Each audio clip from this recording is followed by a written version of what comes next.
నమస్కారం. ఆప్కే అదాలత్కి మీకు స్వాగతం. ఈ ఆప్కే అదాలత్కి ముఖ్యంగా రాజకీయ నాయకుల్ని ఇంకా ప్రభుత్వ అధికారుల్ని వాళ్ళ పనుల గురించి తెలుసుకోవడానికి పిలుస్తున్నాం. కొన్ని సందర్భాల్లో ప్రజలు వాళ్ళ ప్రేమల వల్ల వాళ్ళ అభిమానాల వల్ల స్టార్గా ఫేమస్ అయిన వాళ్ళు కూడా వస్తూ ఉంటారు. కానీ కొన్ని సందర్భాల్లో ప్రజలు వాళ్ళని కూడా వాళ్ళ పనుల గురించి అడుగుతూ ఉంటారు, ఆరోపణలు మోపుతూ ఉంటారు. ఇవాళ మన అతిథి సరోజ్ సామ్రాట్ ఉస్తాద్ అమ్జద్ అలీ ఖాన్ ఆప్కి అదాలత్లో హాజరవుతున్నారు.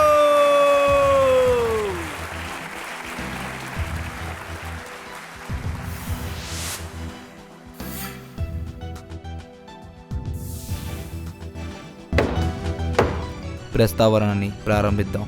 ఆప్కి అదాలత్లో మొదటి ఆరోపణ ఉస్తాద్ అమ్జద్ అలీ ఖాన్ గారి మీద. ఆప్కి అదాలత్లో సరోజ్ సమ్రాట్ అమ్జద్ అలీ ఖాన్ గారి మీద ఆరోపణ. ఈయన పారంపర్యంగా ఉండే సంగీతాన్ని కమర్షియల్ గా మార్చేశారు. ఖాన్ గారు చూడండి, మీ నాన్నగారు హాఫీజ్ అలీ ఖాన్ గారు, ఆయన పూర్తిగా భక్తి సంగీతంలోనే ఉంటారు. అవును.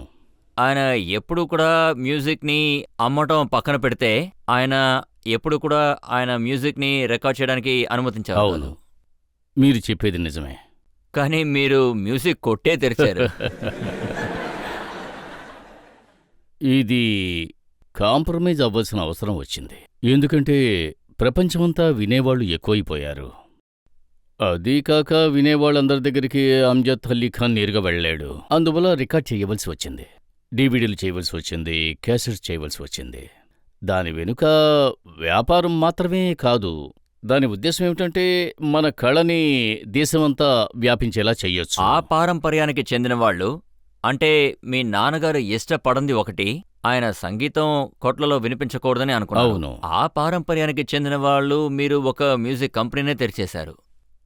మీరు చెప్పేది కూడా నిజమే. ఎందుకంటే మన మ్యూజిక్ కంపెనీలో అడ్వాంటేజ్ ఏమిటి అంటే మనకు నచ్చిన విధంగా మనం రికార్డ్ చేసుకోవచ్చు. అదే బయట కంపెనీ అయితే వాళ్లకు ఇష్టం వచ్చినట్టుగా అలా కావాలి ఇలా కావాలి అని అంటూ ఉంటారు. కానీ అసలు విషయం ఏమిటంటే క్లాసికల్ మ్యూజిక్ కమర్షియల్ అసోసియేషన్ చేయబడుతోంది. తర్వాత అదేమిటంటే మనం ఇప్పుడు ఈ ప్రపంచం మధ్యలో ఉన్నాం. మనం పర్వతాల్లోకి వెళ్ళి సన్యాసం స్వీకరించి ధ్యానంలో మునిగిపోయామంటే వినేవాళ్ళందరూ చాలా బాధకు లోనవుతారు. ఒకనొక కాలంలో చూసారంటే మీరు అద్దె కట్టడానికి కూడా డబ్బులు లేక ఇబ్బంది పడ్డారని విన్నాను. అవును. కానీ ఈ కాలంలో మీరు 6 నెలలకు ఒకసారి మర్సిడీస్ బెంజ్ కార్ మారుస్తున్నారు. అవును. ఇదంతా ఆ దేవుడి ఆశీర్వాదం. దేవుడు ఆశీర్వాదమా లేకపోతే ఇది మీ బిజినెస్ ట్రిక్ అని మేము అనుకోవాలా? అది చూసారంటే ఇలాంటి ఆశలు, మంచి విషయాలు చెయ్యాలనే ఆశ నాకు చిన్నప్పటి నుంచి ఉంది. మంచి ఇల్లు కట్టుకోవాలి, మంచి కారులో వెళ్ళాలి అని ఆ ఆశ నాకు ఇప్పుడు కూడా ఉంది. అంటే మంచి జీవితాన్ని కోరుకునే ప్రయత్నం. కానీ భక్తి అనే దుస్తులు ఎప్పటికీ మారవు. అది బట్టలుగా మిగిలిపోయాయి. దాని లోపల భక్తి అనేదే లేదు. ఇప్పుడు నేనేం విన్నానంటే చాక్లెట్ తినడం మీకు చాలా ఇష్టమని విన్నాను. నిజం చెప్పాలి అంటే భక్తి అనే దుస్తుల్లో నిజత్వం లేకపోతే ఆ రాగం కూడా శుద్ధంగా ఉండదు. ఒక క్లాసికల్ మ్యూజిషియన్ స్వరం వచ్చి ఎప్పుడూ అది అసలైందిగా ఉండాలి, అందంగా కూడా ఉండాలి. లేకపోతే దాన్ని ఎవరూ ఆశించరు కూడా. కానీ వినేవాళ్ల విషయానికి వస్తే మీకు ఇండియాలో వినేవాళ్ల కన్నా మీరు విదేశాలకు వెళ్ళి వాయించడానికే ఎక్కువగా ఇష్టపడుతున్నారు, ఎందుకంటే అక్కడ ఎక్కువ డబ్బులు వస్తున్నాయి. విదేశాల్లో ఉండేవాళ్లకి కొంచెం ఎక్కువగానే ఆతృత కలిగింది. విదేశీయులు కాన్సర్ట్ ముగిసిన తర్వాత కూడా ఒక్కోసారి 20 నిమిషాల వరకు చప్పట్లు కొడుతూనే ఉంటారు. స్టాండింగ్ అవేషన్లా జరుగుతూనే ఉంటుంది. యూనివర్సిటీస్ నేర్పించడానికి రమ్మంటారు. అప్పుడు ఆ రీతిలో నేను ఏమనుకుంటున్నానంటే ఇది ఒక సేవ లాంటిది చేయాలనుకుంటున్నారా లేదా డాలర్ ఎక్కువ వస్తుందని అనుకుంటున్నారా? మీరు చెప్పినట్టుగా సేవతో పాటు డాలర్స్ కూడా వస్తాయనుకోండి. ఇది నిజమేనంటారా? విదేశాల్లో మీరు మ్యూజిక్ స్కూల్ తెరవాలని అనుకుంటున్నారట? ఇది నా కోరిక కాదు, అక్కడ ఉండే ప్రజల కోరిక అనొచ్చు. నేను అక్కడే ఉండి వాళ్లకు నేర్పించాలి అని ఆశిస్తూ ఉంటారు. అలాంటి ఎన్ఆర్ఐలు కూడా ఉన్నారు. వాళ్ళు ఇక్కడికి రాలేరు. చాలా టాలెంట్ ఉన్నవాళ్ళు నేర్చుకోవాలని ఆశిస్తూ ఉంటారు. అందుకని నేను ఏం ఆశపడుతున్నానంటే 6 నెలలు ఇండియాలోనూ 6 నెలలు ఫారెన్లోనూ ఉంటే అప్పుడు ఇద్దరికీ కూడా నేను న్యాయం చేసినట్టుగా అవుతుంది అని అనుకుంటున్నాను. ఇది ఒక ట్రాన్స్ఫర్మేషనే కదా. మీరు ఒకానొక కాలంలో మొదటిసారి విదేశాలకు వెళ్తున్నప్పుడు విమానం ఎక్కేటప్పుడు చాలా భయంగా ఉందని మీరు మీ నాన్నగారికి చెప్పారట. ఆ, మా నాన్నగారికి చాలా దిగులు ఉండేది. ఆయన వెళ్ళటానికి అనుమతే ఇవ్వలేదు.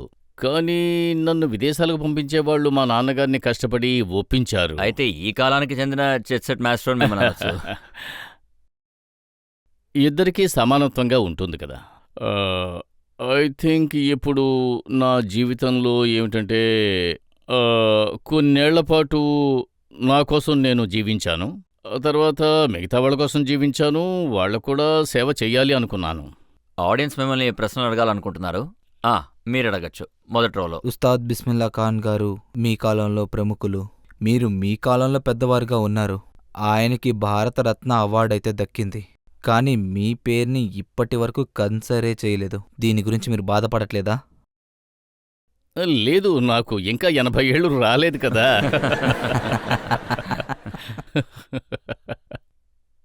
మన దేశంలో ఒక అలవాటు ఉంది. అది మనకి 80-90 ఏళ్ళు రాలేదు అంటే మనం అన్నీ పొందలేము కూడా. సహజంగా చూసారంటే ఈ రాజకీయ నాయకులు వాళ్ళకి దగ్గరగా ఉన్న వాళ్ళకి సేవలు చేసే వాళ్ళకి త్వరగా అవార్డు వస్తూ ఉంటుంది.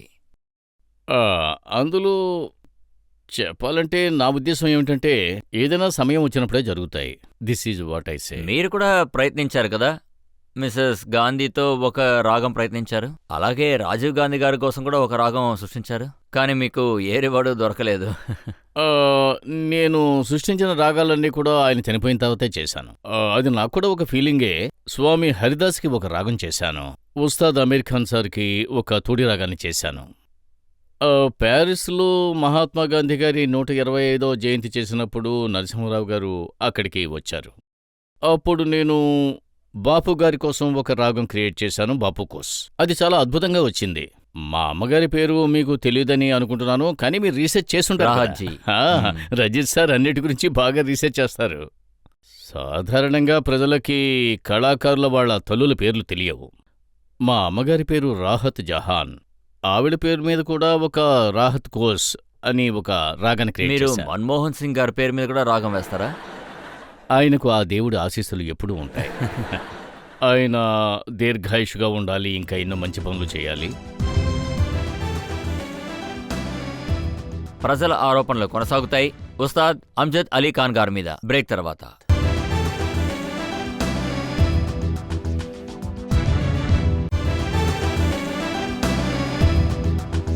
ఆప్కి అదాలత్లో ఇవాళ ప్రశ్నలకి ఆరోపణలకి మధ్య ఉన్నది ఉస్తాద్ అమ్జద్ అలీ ఖాన్ గారు. ఆప్కి అదాలత్లో సరోజ్ సమ్రాట్ అమ్జద్ అలీ ఖాన్ గారి మీద ఆరోపణ.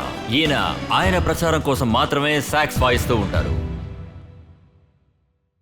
ఖాన్ గారు, ఇంకా చాలా పెద్ద పెద్ద మ్యూజిషియన్స్ ఉన్నారు. పండిత్ భీమ్ సింగ్ జోషి గారు ఉన్నారు, ఉస్తాద్ బడే గులాం అలీ గారు ఉన్నారు, అమీర్ అలీ సార్ ఉన్నారు. వాళ్ళు ఎవరూ కూడా మీరు మీ కొడుకుని ప్రమోట్ చేసిన విధంగా ఎవ్వరూ ప్రమోట్ చేయలేదు. మన పిల్లలు టూత్పేస్ట్ ఏమీ కాదు. ఎలాంటి ప్రోడక్ట్సే ప్రమోట్ చేయాలని ఏమీ లేదు. అది ఒక మనిషిని మీరు ప్రమోట్ చెయ్యలేరు. అంటే ఒకవేళ ప్రపంచం వాళ్ళని స్వీకరిస్తే మనం దానికి సాయం చేయగలం అంతే. మనం ఎవరినీ బలవంత పెట్టలేం. ఇది ఒక తండ్రి కర్తవ్యం, అంటే తల్లిదండ్రుల కర్తవ్యం. అదే చెబుతున్నాను. పిల్లలు వాళ్ళ కాళ్ళ మీద నిలబడాలి అని. ఒక తండ్రి బాధ్యత పిల్లలకి నేర్పించడం, కన్న వాళ్ళ బాధ్యత వాళ్ళని పెంచడం. కానీ ఒక వ్యక్తి దేశానికి ఆస్తిగా మారితే వాళ్ళ బాధ్యత ఇంకా చాలా మందికి నేర్పించడం. కానీ మీరు 2 శిష్యులతో ఆపేశారు, అమాన్ అయాన్తో. లేదు, అలా లేదు. నా శిష్యులు ప్రపంచమంతటా ఉన్నారు, ప్రతి స్టేట్లోనూ ఉన్నారు. వాళ్ళు క్లాసికల్ మ్యూజిక్తోనే బతుకుతున్నారు కూడా. క్లాసికల్ మ్యూజిక్లోనే పనిచేస్తున్నారు, పెర్ఫార్మెన్స్ ఇస్తున్నారు కూడా. మిస్సెస్ శోభా దీపక్ సింగ్, ఆవిడ శ్రీరామ్ భారతీయ కళా కేంద్ర డైరెక్టర్. అవును. ఆవిడ ఏమన్నారంటే చాలామంది జెన్యూన్ ఆర్టిస్ట్ ఉన్నారు. వాళ్ళ పేర్లు కూడా చెప్పారు. టోనీ బోస్, సంజయ్ శర్మ, విశ్వజిత్ రాయ్ చౌదరి, వీళ్ళందరూ కూడా సరోద్ వాయించే వాళ్ళని చెప్తాను. మీరు మీ పిల్లల మీద పెట్టిన శ్రద్ధ వీళ్ళ మీద పెట్టుంటే వీళ్ళు కూడా చాలా పెద్ద కళాకారులై ఉండేవాళ్ళు.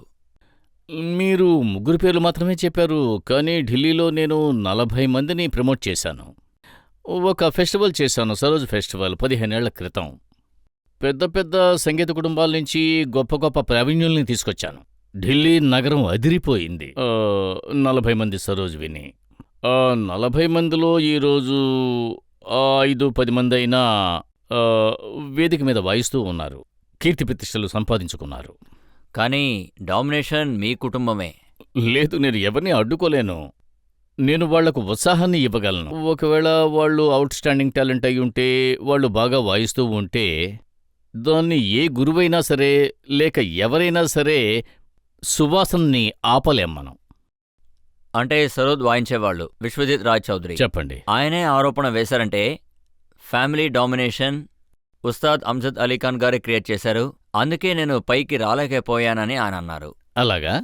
పైకి రావాలి అనుకునేవాళ్ళు ఖచ్చితంగా వస్తారు, నిజంగా వాళ్ళకి అది టాలెంట్ కాదు, ఉంటే. మీకు కాన్సర్ట్ చేయడానికి అవకాశం వచ్చినప్పుడు మీరు కండిషన్ పెడుతున్నారు, మా 2 పిల్లలతో ప్యాకేజ్ డీల్ జరగాలి అని. అలాంటప్పుడు ఇంకొకరికి ఎలా లేదు అవకాశం లేదు, వస్తుంది? అలా ఏమీ లేదు. చూసారంటే పిల్లల సాధన, అమానయాన్ సాధన చూసారంటే వాళ్ళ సిన్సియారిటీ, వాళ్ళ పోరాటం, వాళ్ళని ఇండియాలో మాత్రమే కాదు విదేశాల్లో కూడా సోలో పెర్ఫార్మెన్స్ పిలుస్తున్నారు, డ్యూయెట్ పిలుస్తున్నారు, వాళ్ళని సినిమాలకి మ్యూజిక్ చేయడానికి కూడా పిలుస్తున్నారు. వాళ్ళకి యాక్టింగ్ ఆఫర్స్ వస్తున్నాయి, మోడలింగ్ ఆఫర్స్ వస్తున్నాయి. అందువల్ల నేను అందరికీ నేర్పించేశాను, అందరికీ ఫుల్ ఎంకరేజ్మెంట్ ఇచ్చాను. కానీ నేను ఎవరినీ అడ్డుకోలేను. మీకు సినిమాలో యాక్ట్ చేయడానికి హీరో ఛాన్స్ దొరకలేదా? ఒక సినిమాలో నేను సరోజ్ వాయిస్తున్నట్టుగా చూపించారు.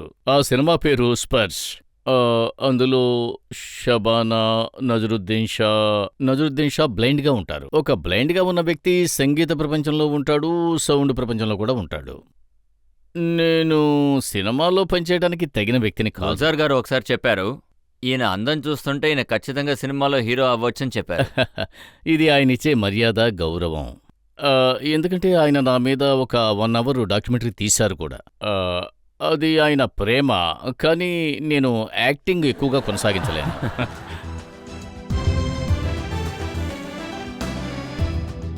ఉస్తాద్ అమ్జద్ అలీఖాన్ గారి మీదన్న ఆరోపణలు కొనసాగుతాయి ఒక చిన్న బ్రేక్ తర్వాత.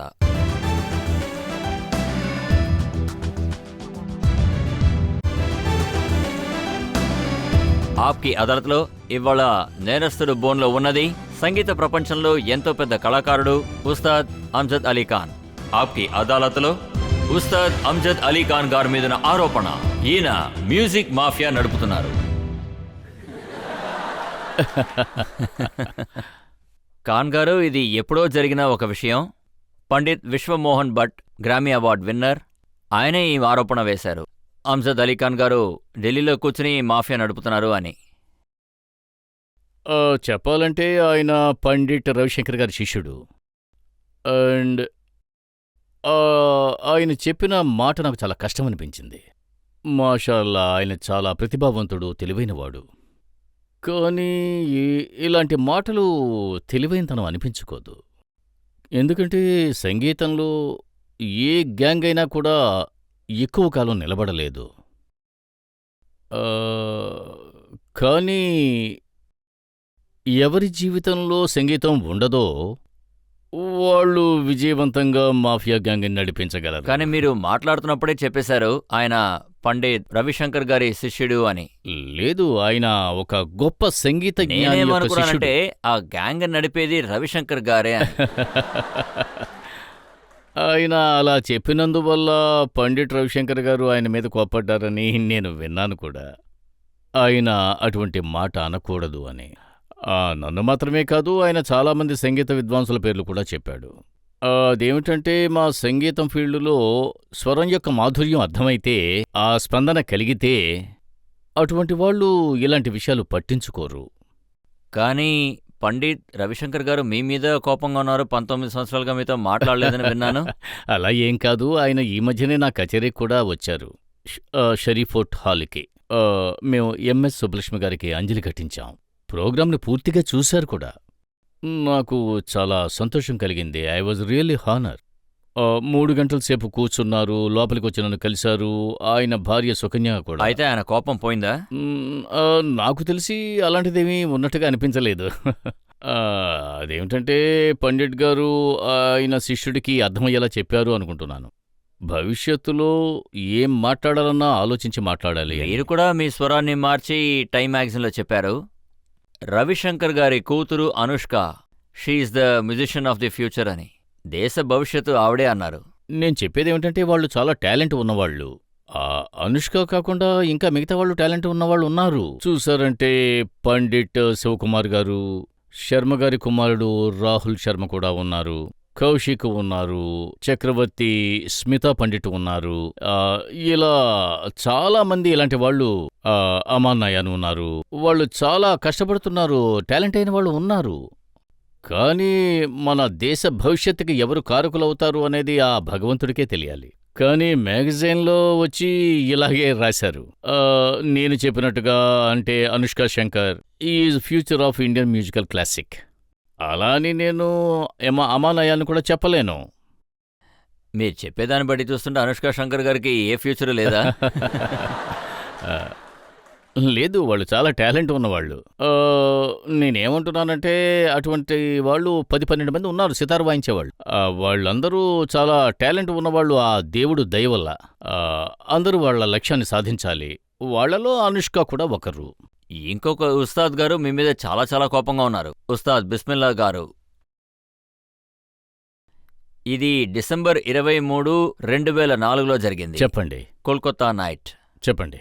మీరు అందరి ముందు ఉస్తాద్ బిస్మిల్లా ఖాన్ గారిని సినైల్ అన్నారు, పిచ్ అన్నారు. తర్వాత మీరు రిపోర్టర్స్కి ఏమన్నారంటే ఈయనొక యారగంట్ ఫెనాటిక్ అని కూడా అన్నారు. మొదటిగా చెప్పాల్సింది ఏమిటంటే ఉస్తాద్ బిస్మిల్లా ఖాన్ గారు ఆయన గొప్ప కళాకారులు. మళ్ళీ ఆయన్ని చూడలేం కూడా. ఆయన మీద నాకు గౌరవం, మర్యాద ఉన్నాయి. నాకు బాధ ఏమిటంటే కోల్కతాలో మేము రిహార్సల్ చేయడానికి బదులుగా ఖాన్ సార్ వేరే మ్యూజిక్ వాయించడం మొదలుపెట్టారు. రిహార్సల్లో ప్రాక్టీస్ చేసింది ఆయన అసలు చెయ్యలేదు. ఆయన మూడు వేరే విధంగా ఉందో ఏమిటో తెలియదు నాకు. నేను చాలా షాక్ అయ్యాను కూడా. ఆ తర్వాత నేను ఒక పీసు వాయించాను, ఆయన వేరే పీసు వాయించారు. అది రిహార్సల్స్లో లేదు. అందువల్ల నాకది కొంచెం బాధగానే అనిపించింది. ఆ తర్వాత ఖాన్ సార్ ఆడియన్స్కు ఏదో చెప్పారు. ఇంకా మైక్ పెట్టిన వాళ్ళకి, ఆ సౌండ్ సిస్టమ్ పెట్టిన వాళ్ళని అందర్నీ కూడా బాగా అవమానించారు. చెప్పాలి అంటే స్టేజ్ మొత్తం బాగా అప్సెట్ అయ్యారు కూడా. నేను మామూలుగానే ఉన్నాను. అక్కడ ఖాన్ సార్ గారే మాట్లాడారు. అప్పుడప్పుడు మైక్లో లోటు చెప్పారు, లైట్స్లో లోటు చెప్పారు, ప్రజల్ని అవమానించారు. ఆ సిచ్యుయేషన్ అలా మారిపోయింది. కానీ ఆ తర్వాత నేను ఆయనకి శుభాకాంక్షలు చెప్పాను, న్యూ ఇయర్ శుభాకాంక్షలు. అదే టైంలో మీరు ఇంకొక విషయం కూడా చెప్పారు. దీన్ని బట్టి ఆయన బనారస్లో ఏ వీధికి చెందినవారని చెప్పారు. లేదు, నాకు ఆయన మీద చాలా గౌరవం ఉంది. అనుకోకుండా ఆ విషయం అలా జరిగింది. అదంతా అయిపోయింది. అలాంటి కళాకారుడు మళ్ళీ పుట్టడు. ఆయన మీరు ఎంతగానో గౌరవిస్తున్నారు, ఆయన మీద మర్యాద పెట్టుకున్నారు. ఆయన్నే మీరు స్నేహిల్ అని అన్నారంటే మిమ్మల్ని లెక్క చేయని వాళ్ళని మీరు ఏమని తిట్టుంటారు? పరిస్థితి అలా మారిందంతే. ఇంకా ప్రజలు కూడా శోకంగా మారిపోయారు. ప్రజలు చాలా ఆతృతగా వచ్చారు. సోల్డౌట్ కూడా. దాదాపు 3500 మంది అక్కడికి వచ్చారు. వాళ్ళు ఆశించింది వాళ్లకు దక్కలేదు. కానీ కారణం ఏంటి? మీ మీద కోపం వచ్చిన కొద్ది రోజుల తర్వాత ఆయన విలాయత్ ఖాన్ గారితో వెళ్ళిపోయారు. అదే హాల్లో ఆయన 3 గంటల పాటు కాన్సర్ట్ చేశారు బిస్మిల్లా ఖాన్ గారితో. వాళ్ళ ఇద్దరి పార్ట్నర్షిప్ చాలా బాగుంది. ఒకవేళ ఆయనకి వాళ్లతో మంచి అండర్స్టాండింగ్ ఉండి ఉంటుంది. కానీ నాతో పాటు ఏ మిస్అండర్స్టాండింగ్ జరిగింది చెప్పండి. లేదు, మిస్అండర్స్టాండింగ్ అయ్యింది. ఎందుకంటే ఇది మొదటిసారి అనుభవం. అదేమిటంటే 30 ఏళ్లకు ముందు మమ్మల్ని ఒకరు పాట్నాకు రమ్మన్నారు కాన్సర్ట్కి. చెప్పాలంటే అప్పటికే మేము ఆల్రెడీ రిహార్సల్స్ ముగించాం. ఆ రాత్రి చూశారంటే వర్షం తుఫాను వచ్చి టెంటే ఎగిరిపోయింది. అప్పుడు బిస్మిల్లా ఖాన్ బెనారస్ వెళ్ళిపోయారు, మేము ఢిల్లీకి వచ్చేసాం. తర్వాత మీరు ఈ విషయం కూడా చెప్పారు, ఆయనకు వచ్చిన భారతరత్న బిరుదుకి ఆయనకి అర్హత లేదు అని. లేదు, నేను అలా చెప్పలేదు. అంటే ఆ సమయంలో, ఆ పరిస్థితుల్లో, ఆ క్షణంలో నేను ఏం చెప్పాను అనేది నాకే సరిగ్గా జ్ఞాపకం లేదు. కానీ నిజం చెప్పాలంటే ఆయన మీద నాకు చాలా గౌరవం ఉంది. మీరు ప్రశ్న అడుగుతారా? ఇప్పుడు చాలామంది చేస్తున్నట్టు ఇండియన్ క్లాసికల్ మ్యూజిక్ని, అంతేకాకుండా ఇంకా చూస్తే వెస్టర్న్ మ్యూజిక్ని కూడా దాంతోపాటు మిక్స్ చేసి అందరికీ వినిపిస్తున్నారు. దాని గురించి మీరేమంటారు? ఇప్పుడు అలా జరుగుతూ ఉంది. అంటే ఈ రోజుల్లో దాన్ని ఫ్యూషన్ అని అంటారు. ఒక్కసారి దాన్ని నేను మ్యూజికల్ ఫెల్టేషన్ అని అంటాను. బావుంది, ఎందుకంటే అందరికీ అవకాశాలు వస్తున్నాయి. ప్రజలకి ఎంటర్టైన్మెంట్ దొక్కుతోంది. ఇంకా ప్రేక్షకులకి చెప్పాలంటే ఇప్పుడు పేషెన్స్ లేదు. ఒక క్లాసికల్ మ్యూజిక్ ఆలాపన వినడానికి లేదా ఫ్లోగా ఉండే మ్యూజిక్ వినడానికి ఎవరికి టైం లేదో వాళ్ళు ఫ్యూషన్ వింటారు. ఎవరికి టైం ఉందో వాళ్ళు సరోజ్ వింటారు, సితార్ వింటారు, పాట కూడా వింటారు. ఇప్పుడున్న ఇండియాలో యువకులకి మ్యూజిక్ అనే ఇంట్రెస్ట్ చాలా తగ్గిపోతుంది. మ్యూజిక్ కాలం అయిపోయింది. వెస్టర్న్ మ్యూజిక్ అంటేనే ఇప్పుడున్న యువకులకి ఇష్టం. మన కళాచారంలో కొంచెం కొంచెంగా తగ్గిపోతున్నట్టు మీకు అనిపిస్తుందా? క్లాసిక్ మ్యూజిక్కి ఎక్కువ ఆర్భాటం, ఎక్కువ ప్రచారం అప్పుడు దొరికినట్టు ఇప్పుడు దొరుకుతుందా? నా అభిప్రాయం ఏమిటంటే మంచి అభిరుచి ఉన్నవాళ్ళు అన్ని రకాల సంగీతాలు వింటారు. నేనేమీ ప్రీస్టుని కాదు. అంటే ప్రపంచమంతా కూడా ఎప్పుడు క్లాసికల్ మ్యూజికే ఉండాలి అని, అది చాలా అన్యాచురల్. నేను చెప్పేదేమిటంటే ఫోక్ మ్యూజిక్ వినాలి, అలాగే ఫిల్మ్ మ్యూజిక్ కూడా వినాలి, పాప్ మ్యూజిక్ వినాలి, అలాగే క్లాసిక్ మ్యూజిక్ కూడా వినాలి. ఇలా అన్ని రకాలైన మ్యూజిక్ వినడం వల్ల మీ మెదడుకి, మీ శరీరానికి ఒక మంచి శక్తి వస్తుంది. కానీ ఈ శబ్దాలతో ఉండే సంగీతానికి కొంచెం దూరంగా ఉండండి. కానీ ఈ శబ్దాలు వచ్చే మ్యూజిక్ వల్ల, ఆ నాయిస్ పొల్యూషనే ఒక ప్రమాదకరమైంది. ఖాన్ గారు, ఇప్పుడు ఎంటీవీ జనరేషన్ కాలం, ప్రజలు కాంటాలాగా పాటలే వింటున్నారు. సరిగ్గా చెప్పారు. చెప్పాలంటే విచిత్రమైన సౌండ్స్ అన్నీ వస్తున్నాయి. అండ్ అదేమిటంటే మన చాలా ఛానల్స్లో వాళ్ళ ఈ సిగ్నేచర్ ట్యూన్ ప్లే అవుతున్నప్పుడు ఇది ఇండియానా లేక వేరే దేశమా లేక వేరే ప్లానెటా అని మనకు తెలియడం లేదు. నా అభిప్రాయం ఏమిటంటే ముఖ్యంగా ఇండియన్ ఛానల్స్ అవనివ్వండి లేక రేడియో అవనివ్వండి, దాని సిగ్నేచర్ ట్యూన్ వింటే అది ఇండియా అని తెలియాలి.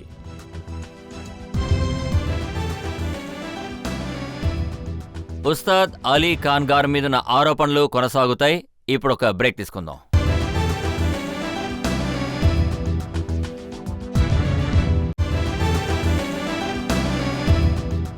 ఆప్కి అదాలత్లో ఇవాళ మనం కేసు నడుపుతున్నది ఉస్తాద్ అమ్జద్ అలీ ఖాన్ గారి మీద. ఆప్కి అదాలత్లో ఉస్తాద్ అమ్జద్ అలీ ఖాన్ గారి మీదున్న ఆరోపణ, ఈయన గ్లామర్ ప్రపంచంలో అన్నిటినీ కవర్ చేస్తున్నారు. ఖాన్ గారు, ఈ విషయం నిజమా చెప్పండి. మీ చిన్నప్పుడు మీ అసలు పేరు మాసూమ్ అలీ అని విన్నాను. అవును. కానీ మీరు అంత అమాయకుడు కాదని తెలిసిన వెంటనే మీ పేరు మార్చేశారా? అది నా అదృష్టం. ఈ గ్వాలియర్ ఇంటికి ఒక సాధువు గారు వచ్చారు. ఆయన సాఫ్రాన్ని ధరించారు. ఎప్పటికీ నాకు ఆయన మొహం జ్ఞాపకం. అప్పుడు నేను చిన్నపిల్లాడిని. ఆ టైంలో నాన్నగారి సరోజు వినటానికి ఆయన వచ్చేవారు. అప్పుడు నేను నేర్చుకుంటూ ఉన్నాను. నాన్నగారు నన్ను వాయించి చూపించమన్నారు. నేను వాయించింది విన్న తర్వాత ఆయన నా పేరేమిటి అని అడిగారు. మీరు చెప్పిన పేరు. ఆ పేరు విన్న వెంటనే ఆయన అన్నారు, లేదు లేదు, ఇక మీద ఈ పేరు వద్దు అన్నారు. నీకు నేను పేరు పెడతాను అన్నారు. అందువల్ల ఆయనే పేరు పెట్టారు, ఇప్పుడు ఉన్న ఈ పేరు. అలా జరిగింది. ఆయన గనక ఈ కాలంలో ఉండుంటే మీ పేరు ఆషిక్ అలీని పెట్టిండేవాళ్ళు. తప్పకుండా. ఎందుకంటే మేము సంగీతం ద్వారా ఒక అందాన్ని వెతుకుతున్నాం, ఒక మంచి సువాసనను వెతుకుతున్నాం.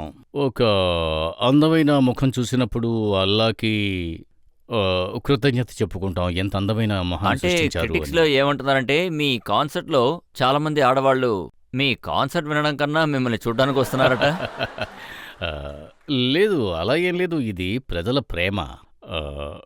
ఏ కారణం కోసం వస్తున్నారు, ఎవరు ఏ కారణంతోటి వస్తున్నారు అనేది ఆ దేవుడికే తెలియాలి.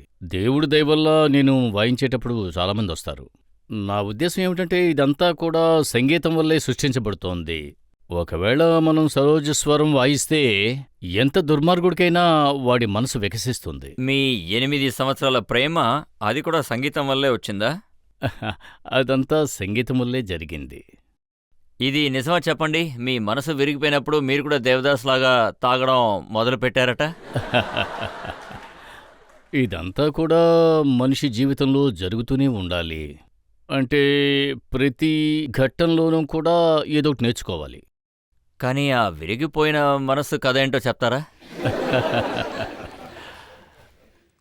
అంటే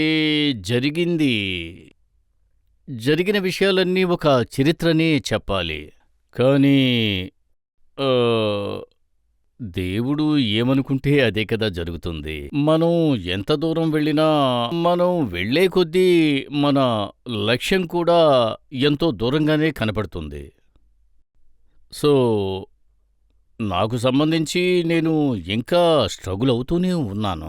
నా లక్ష్యాన్ని సాధించడానికి నేను ప్రయత్నం చేస్తూనే ఉన్నాను. నేను తర్వాత ఘట్టంలో ఎంతమందిని కలుస్తానో తెలీదు. ఇది నిజమేనా? మీ ఆవిడ సుబ్బలక్ష్మి గారు, ఆవిడతో మీరు ప్రేమలో పడ్డప్పుడు దాన్ని మీరు ఒక కాన్సర్ట్ ద్వారా బయటపెట్టారట? ఆ, నేను కలకత్తాలో ఆమె పెర్ఫార్మెన్స్ చూశాను. ఆమె భరతనాట్యంలో మంచి నృత్య కళాకారిణి.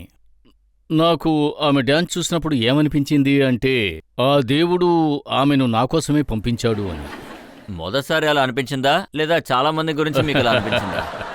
ఆ, లేదు, ఆ, ఈ ఫీలింగ్ ఏమిటంటే అది చాలా ప్రత్యేకమైన ఫీలింగ్గా అనిపించింది.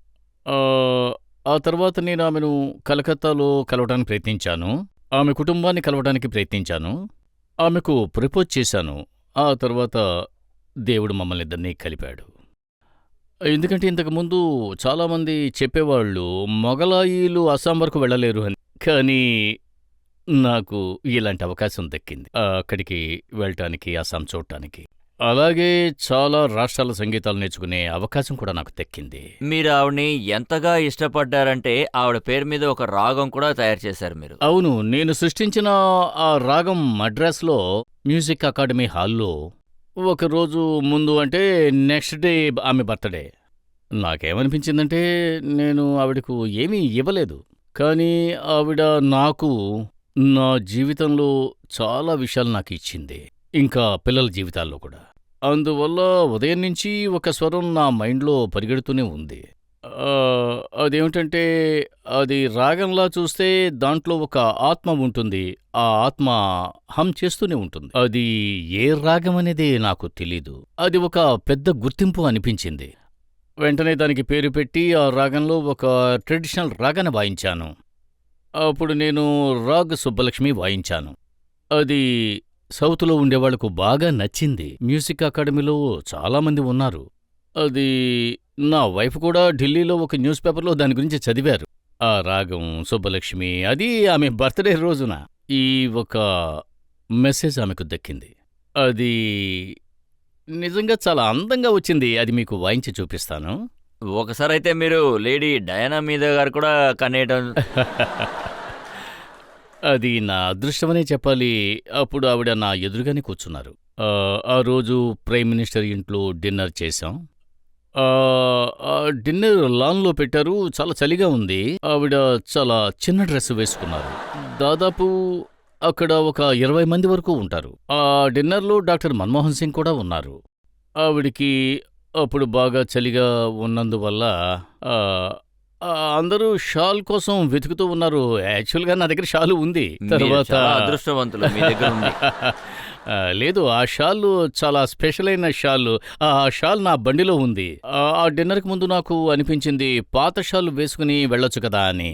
మళ్ళీ లోపలికి వెళ్ళి అది మా ముత్తాత గారి షాల్. చెప్పాలంటే దానికి 400 సంవత్సరాల ముందు హిస్టరీ ఉంది. జామీ వాల్ షాల్ని నేనే తీసుకువెళ్ళి ఆవిడకు కప్పాను, డయానా గారికి. ఆవిడ సాయంత్రం వరకు దాన్ని కప్పుకున్నారు. ఆవిడ బయలుదేరే సమయంలో దాన్ని తీసుకొచ్చి నాకు ఇవ్వబోయారు. అప్పుడు ఏం జరిగిందంటే డిన్నర్ టైంలో నా వైఫ్ కూడా ఉన్నారు. నేను తనతో ఏమన్నానంటే, చూసావా డయానా గారు మన షాల్ తర్వాత వేసుకున్నారు అని. చూసుకుందామని. ఆ, నేను మా ఆవిడతో అన్నాను, ఆవిడకి నచ్చిందనుకుంటా, షాలు కప్పుకునే ఉన్నారు అన్నాను. ఆ, నేను నా వైఫ్తో అన్నాను, ఏం చేయమంటావని. తను నీ ఇష్టం అంది. అప్పుడు నాకు ఒకటే అనిపించింది, ఆవిడ బయలుదేరేటప్పుడు దాన్ని ప్రజెంట్ చెయ్యాలి అని. అది ఆవిడకి బాగా నచ్చింది, చక్కగా ఉంది అని. మీకు అందంగా ఉంది అన్నాను. That she was very graceful and beautiful. ఇలా మీరు తర్వాత- ఎంతమందికని షాల్ ఇచ్చారు? తర్వాత రోజు ఢిల్లీలో ఒక పార్టీ ఉంది. అక్కడ చాలామంది నా దగ్గరికి వచ్చి మాకు చాలా చలిగా ఉంది అని అన్నారు. అప్పుడు నేను నా దగ్గర లుధియానా షాల్ ఉంది, ఇదే తీసుకోండి అన్నాను. నచ్చితే ఇది మీరు ఉంచుకోండి అన్నాను. ఆ, సో షాల్ కథ అలా జరిగింది. అయితే ఈ పాటికి మీ దగ్గర ఉన్న షాళ్ళన్నీ ఖాళీ అయిపోయి ఉంటాయి. లేదు, ఇది ఆ దేవుడి ఆశీర్వాదం. ఆ, మా ముత్తాతలు నాకు ఇచ్చిన ఆశీస్సులని అనుకుంటాను. మంచి షాలు ఎప్పుడు కళాకారులకు దక్కుతుంది. ఆప్కి అదాలత్లో హంజద్ అలీ ఖాన్ గారి మీద ఆరోపణలు ఇవే. ఇప్పుడు విచారణ చివరికొచ్చేసాం. ఇప్పుడు ఇవాటి జడ్జ్ భాస్కర్ రాయ్ గారి తీర్పేంటో విందాం. మేమెదురు చూస్తున్నాం. ఉస్తాద్ అమ్జద్ అలీ ఖాన్ గారు, మ్యూజిక్లో ఆయన గమనాన్ని ఎక్కువ ఉంచాలి, దాని క్వాలిటీని కూడా పెంచాలి, ఆ ముఖ్యమైన ట్రెడిషన్ని కూడా కాపాడాలి. ఇది ఆయన బాధ్యతని చెప్పాలి. ఇంకా ప్రతిభగల కళాకారులని ఎంతోమందిని ఆయన సృష్టించాలి. గమనించాల్సిన ముఖ్యమైన విషయం ఏంటంటే అదే ఉస్తాద్ అమ్జద్ అలీ ఖాన్ గారు. అతని మైల్యోవిల్లో ఒక అద్భుతమైన లయం ఉంటుంది. ఆయన కేవలం ఒక సరోజ్ ప్లేయర్ మాత్రం కాదు. అతని ఆర్ట్, అతని కళ మ్యూజిక్లోని బార్డర్నే దాటింది. ఇది మన కాలంలో ఒక ముఖ్యమైన కల్చరల్ స్టేట్మెంట్గా మారింది.